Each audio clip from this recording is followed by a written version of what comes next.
On March 8, 1998, just before 7:15 a.m., a resident of an apartment building called police to report a body in a rear parking lot of 130 Carlton Street near Jarvis Street in Toronto, Ontario, Canada. When officers arrived, they found a young Filipino woman dead in the corner of a parking lot by an apparent homicide. She had been strangled and posed, according to a friend, with her skirt pulled over her head. Her murder added to fears that were growing in the city at the time. There were 8 unsolved murders at that time.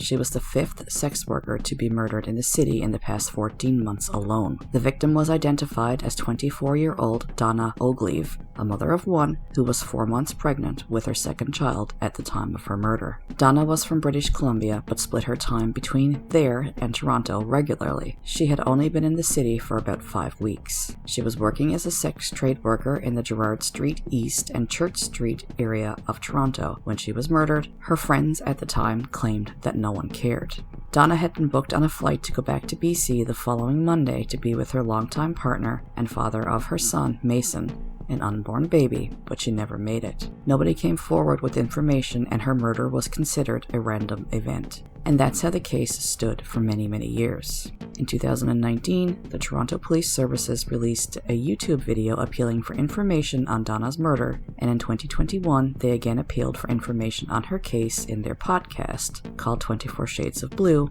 to no avail. Fast forward to February of 2025, when an arrest was finally made with the help of genetic genealogy. So the arrest of a suspect in the murder of Donna Oglive is a very new development. Like, very new.